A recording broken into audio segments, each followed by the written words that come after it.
Hola, benvinguts al Forcat Setmanal. Ja sabeu que totes les setmanes a aquestes hores fem un resum de lo més important de la setmana, però el que més ens agrada és aprofundir i conèixer els protagonistes de l'actualitat. I esta setmana, sense cap dubte, hem estat tots els dies seguint la Setmana de l'Agricultura de Torrent, tercera edició. Han passat moltes coses i totes meravelloses. És moment de fer balanç i de veure si tenen alguna cosa ja pensat per a la pròxima edició. Per això hem convidat, i així estic al meu costat, a banda de tindre tots els objectes que han protagonitzat també algunes de les cites de la setmana, a Clara Pérez. Ella és la directora del Museu de l'Horta, no? Sí, de l'Horta Sud. efectivament. Benvinguda. Gràcies. Parlarem molt d'aquest museu, perquè a més crec que podem visitar-lo ja de virtual i tot. Sí, efectivament. Tot aquell que no se puga acostar al museu pot entrar en Google Maps i ahí té la visita en 360 graus del Que meravella, Que meravella. Una meravella. Bueno, i és tot un honor rebre en este estudi i en este programa a un home. A més, tinc així un dels llibres que ha escrit, Estudi de l'evolució del sector agrari a Torrent al llarg del segle XX. Ell és doctor, enginyer agrònom i professor de la Universitat Politècnica de València. Així que benvingut, don Lluís Fresquet. És un plaer tenir-lo així. Pues moltes gràcies per la invitació i així estem per a lo que puguem contribuir al tema de l'agricultura torrentina.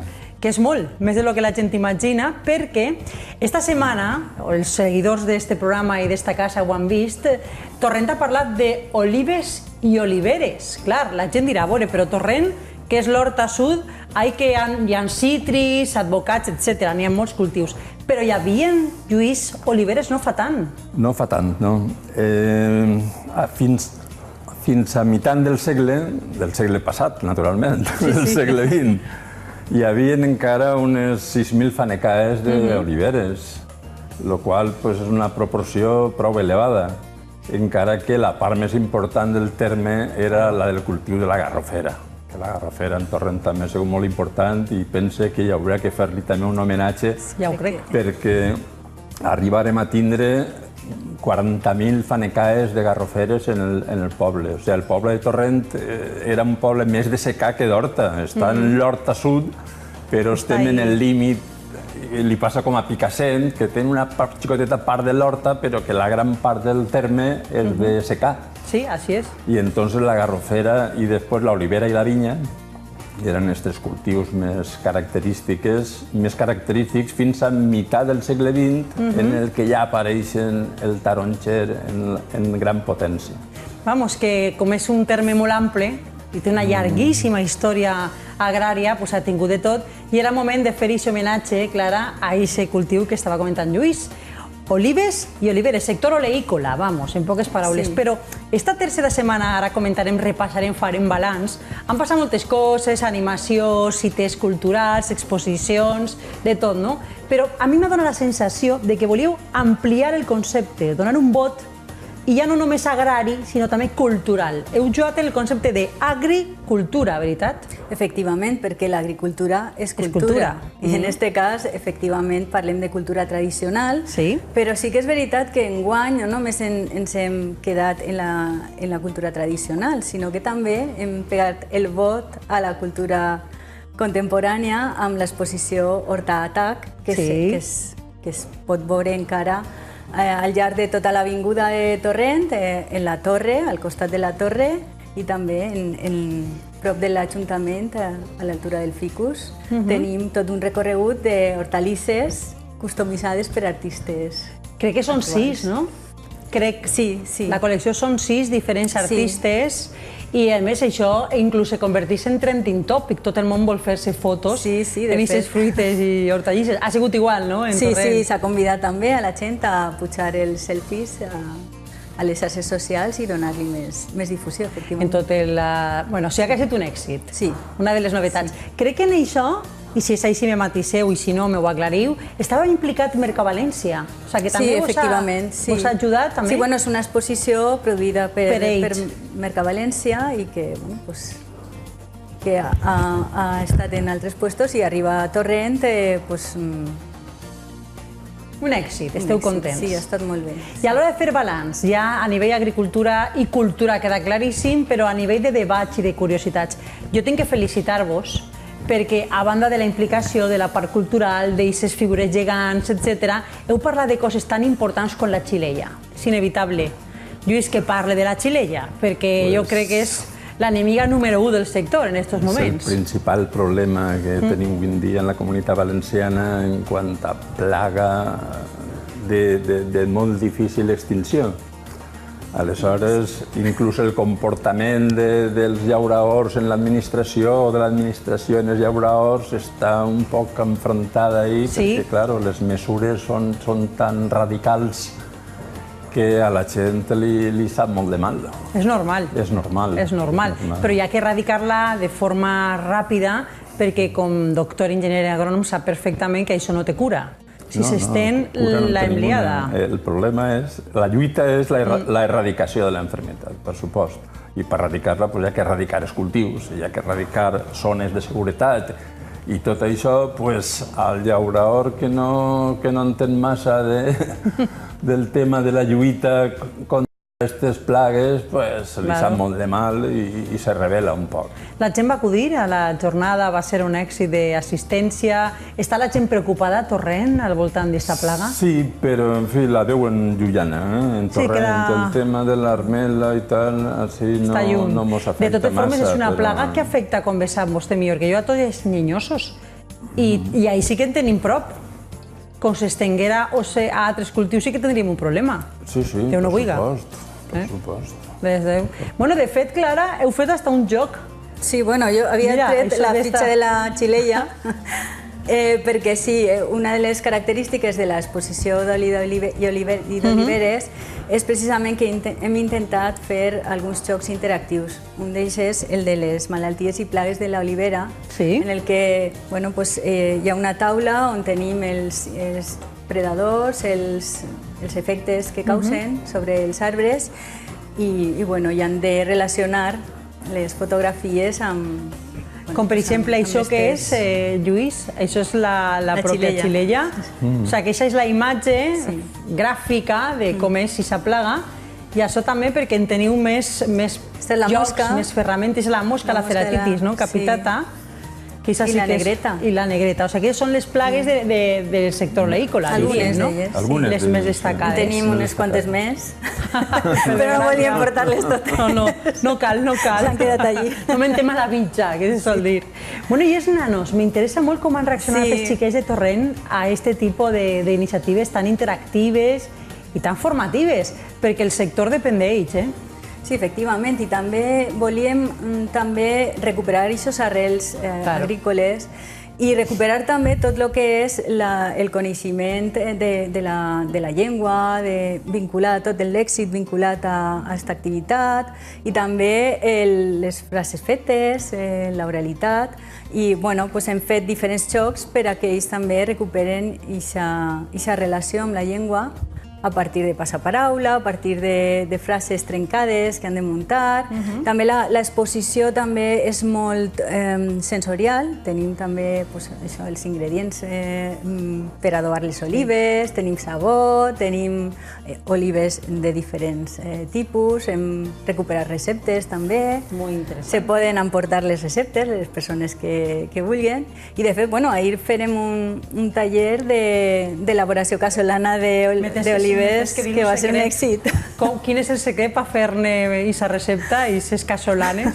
Pues com tot, l'amor, no? El carinyo que se li fica. Com tot el que fem en aquesta terra, no? I l'aigua, segons Conchi, l'aigua també és molt important. Que diuen que la paella també. No sé jo. Serà més fiable lo del tema de l'amor. Sí, jo crec que sí. Sense cap dubte. Bueno, i també, evidentment, s'han parlat de la xilella, s'han fet aquestes exposicions, s'han fet però hi ha hagut debats. Lluís, en aquests moments, en Torrent, en aquest territori, en aquesta comarca en general, tots estem veient que l'horta, els polígons van menjant-se, ja no d'ara, ja fa dècades, jo soc de la zona. Se planteja alguna mesura o estan en contacte amb l'Ajuntament o amb l'administració per mantindre allí? O sigui, quins són els reptes que té el sector agrari des del seu punt de vista com a especialista en Torrent? En Torrent hi ha, com en totes les zones, una gran acceptació al tema, una gran acceptació per part dels propietaris al tema dels polígonos, de les urbanitzacions i tal. I per altra banda hi ha una disminució d'agricultors, un envelliment del sector agrícola, una falta de seguiment d'aixos agricultors Y aleshores, claro, el futur de l'Horta està ahí en mans de l'administració. Hi ha algunes organitzacions que estan peleant per a defensar aquesta zona i sobretot en la zona del Safranar, que és la primera que hi ha des de Picanya a l'entrada de Torrent, ahí ja estava pràcticament feta urbanitzable, diguem. I no sé si ha sigut per la crisi, per l'avinguda de l'AVE, que saps que ve per ahí també, encara que està 2 anys o 3 anys muntar la via i per ahí no passa ningú tren.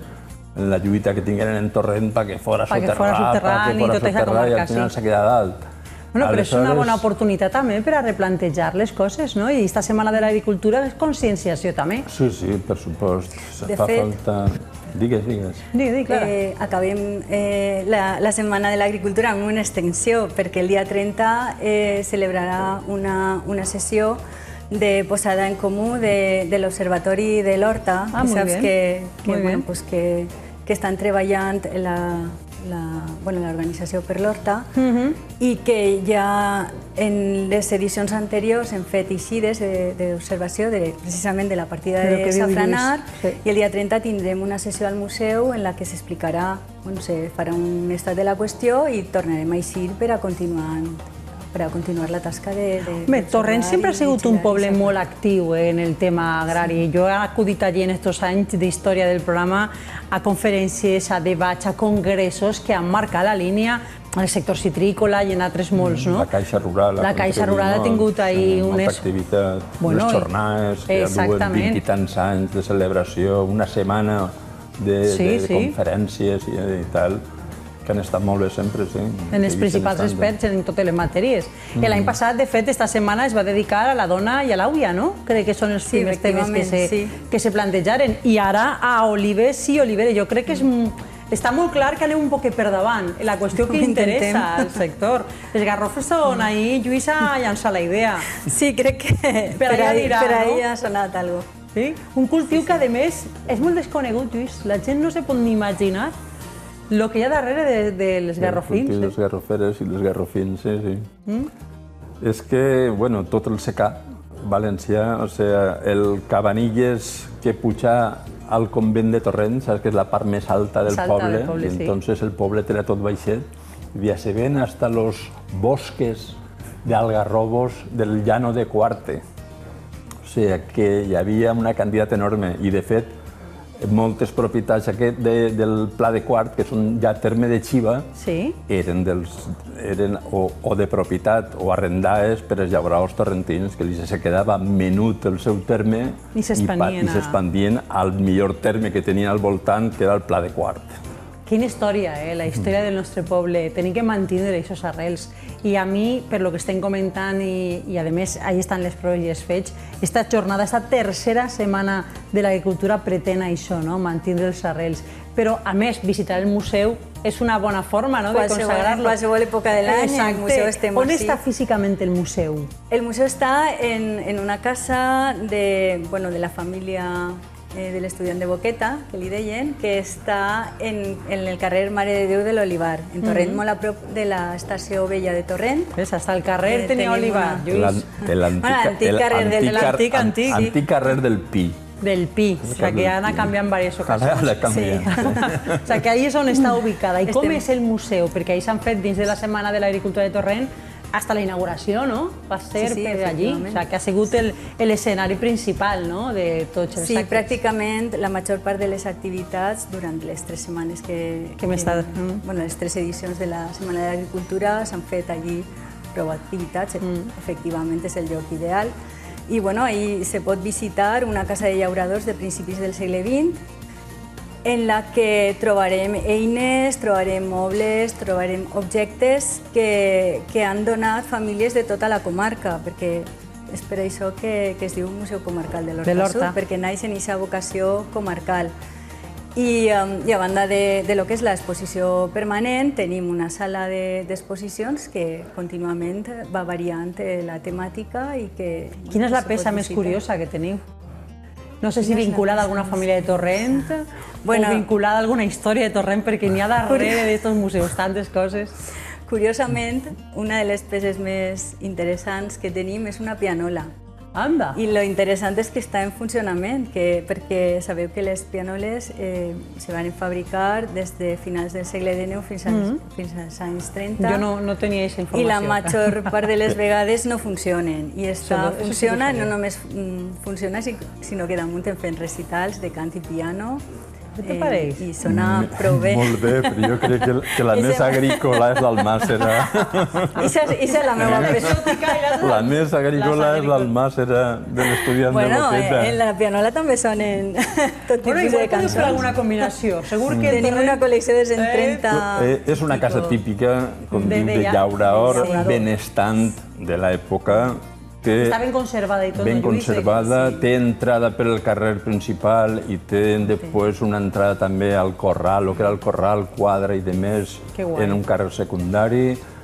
I és una preciositat. Se poden observar dos tipus d'edificació diferent, perquè està efectivament la casa a pati sencer, a Mandana, i també tenim, en el lloc on està ubicada l'Almàssera, és una tipologia de jornalers, que no té la part de dalt, de magatzematge. Planta baixa. Sí, planta baixa, i que en algun moment se va reutilitzar com a almàssera. Patrimoni agrícola, història de Torrent, on hi havia oliveres, on estan fent-hi homenatge. L'hem fet esta setmana, però cada setmana, el dissabte, encara tenim accions i crec que tenim una moguda de convocatòria de la terra, que estan els productors locals duent allí el producte, no? O sigui que... Sí, bueno, tenim el Mercat de la Terra, que tots els dissabtes se celebra al Vedat de Torrent, al Centre Mediambiental del Vedat, i també tindrem una xerrada per part de l'Associació de Veïns del Vedat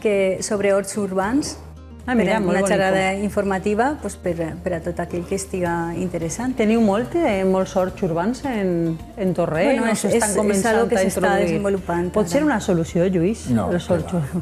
O pot ser un complement, no? Això, complement i sobretot un recordatori cultural d'una època que afecta poca gent i que això no és ninguna solució per a l'agricultura. De totes formes, no està de més que la gent tinguem un hort urbà proper de casa. En Torrent se viu de meravella, sense cap dubte. Jo dic ciutat perquè poble molt gran i té un pes en l'economia de València i de tota la comunitat important.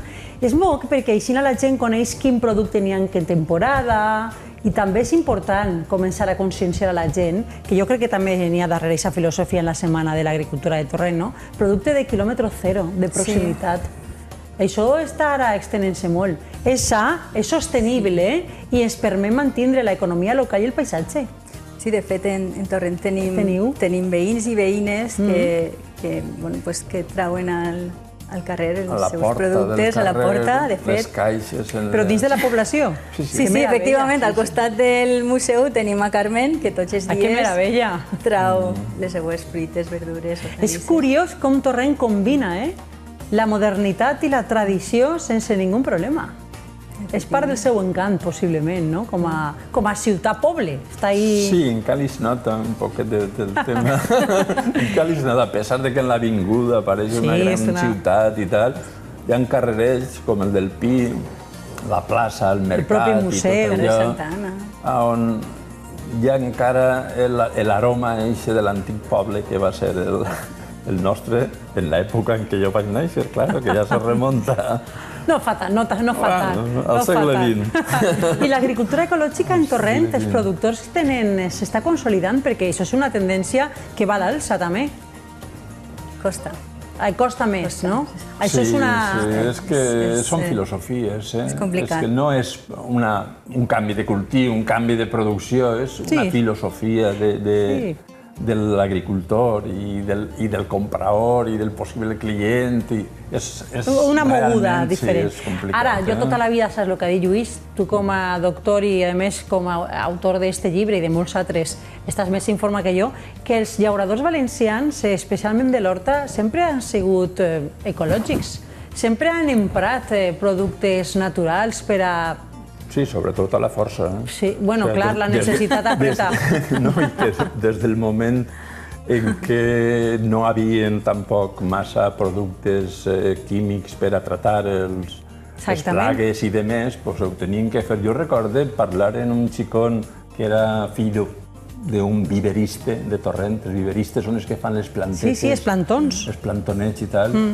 Com de nit diu que anaven a matar les cuques en els dits, perquè no tenien altra manera de controlar-les. Dic, però com és possible, Ramon, que fareu això? Sí, jo me'n recordo, jo tenia... No, això no és químic, 10 o 12 anys, i nosaltres passàvem ahir hores per la nit matant tots els animalets que atacaven a les plantetes i demés.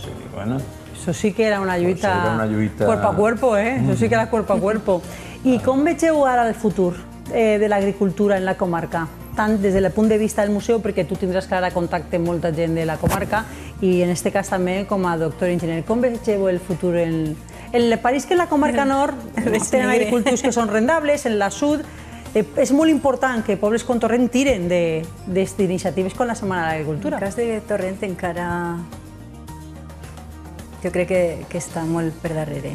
Encara falta continuar experimentant. Tu sabràs millor que jo, però hem de fer moltes setmanes de l'agricultura. Haurà que fer moltes setmanes perquè realment el que funciona en Torrent, el que funciona en la majoria dels pobles és la citricultura. En la citricultura s'han invertit diners en noves varietats que sí que són rendibles i aleshores la gent que tenia possibilitats de fer-ho i superfícies i demés, ho ha fet i estan funcionant la mar de bé.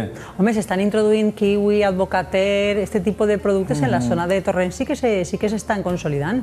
Sí, el caqui inclús. El caqui, exacte. Ja veus el moment en què està travessant el caqui. El kiwi sí que seria una bona solució, però el kiwi és caríssim d'instal·lació. No li digues a ningú en llaura de Torrent, així mitjanet o xicotet, que fas aquesta inversió per a fer els parrals, fer els hivernacles o els emmallats que s'utilitzen i tal, que és una inversió que no la veuen per ningú. Que no compensa ràpid i a més crec que fan falta uns anys per a començar a tindre producció. Bueno, m'heu dut tot això i jo estic encantada, m'encanta el logotipo de la Setmana de l'Agricultura. Jo volia donar-vos l'enhorabona, agrair-vos per suposat com us heu tratat, perquè han arribat les càmeres i els companys de Canal 8 allí, i bueno, estàvem com a casa tots els dies, hem pogut compartir cita a cita de la tercera setmana, però això exactament és que ho heu repartit o alguna cosa, Clara? Sí, totes les persones que han vingut als actes de la Setmana de l'Agricultura els hem regalat una... De quina varietat és? A veure, no... Per així ho tens. Mireu que jo tinc per així que és un extra verge. Si és de Torrent serà Villalonga. En Villalonga. Sí, no ho diu. No ho diu, doncs serà... I l'expert ha aclarit que és Villalonga. Sí, segurament. Si és del poble, clar. I això són, clar, les propes olives. Sí. Ja preparades marcidetes. Que també se poden tastar en l'exposició. Ara també. No està malament, no està malament. Bueno, i ara començar ja, com estàvem comentant, a preparar la pròxima edició. És anual, clar, jo estic donant per sentat. Vale. I l'any que ve, Garroferes, teniu algun comitè organitzador i ara vos començareu a organitzar o...? Bueno, sí, a l'Ajuntament hi ha un equip de persones que immediatament després de la tercera setmana ens reunim, fem una avaluació i ja comencem a treballar per a... O sigui que el dilluns lleveu ja les figures... Bueno, deixa'ns un poquet, que ara tenim... No, però jo ficar-vos deures en seguida. El dilluns lleveu el que és l'exposició del sol. No, l'exposició romandrà fins al dia 23 d'octubre. Perfecte, i després ja podreu descansar uns dies i a ficar-se a treballar en la quarta edició. Ahir mai descansem. No, mai descansem. A més, al museu sempre tenim coses per ahir. El garrofó, la garrafera, és un tema curiós. No sé si sabíeu, segur que inclús el pes del quilate el marca el garrofí, los quilates. El pes del garrofí. Perquè són sempre del mateix pes i del mateix tamany, i això se pesava, veritat, les joies, l'or en els garrofins. Perquè veig si hi ha històries que contar. Podeu fer l'any que ve inclús un taller de joieria per a demostrar el pes dels quilats. Prenent nota. Moltes gràcies, ha sigut un honor i un plaer. Gràcies a tu. Bueno, ja vegeu, un poble meravellós de gent treballadora que vol mantindre aquestes arrels, que li demana a l'administració que continuï donant suport a la seva identitat, que planteja, històricament ho ha fet, congressos que han marcat la línia de la investigació i que enguany, en esta tercera setmana de l'agricultura, ja parlant en el moment de la dona i de l'àvia, temes candents, ha ficat damunt la taula la realitat de les olives i oliveres. Un homenatge a la seva història i ja podem avançar-vos que la quarta edició serà, acabeu d'escoltar-ho, de Garroferes. Ha sigut una setmana d'èxit. La que ve, l'any que ve, segur que més encara. Gràcies. Adéu.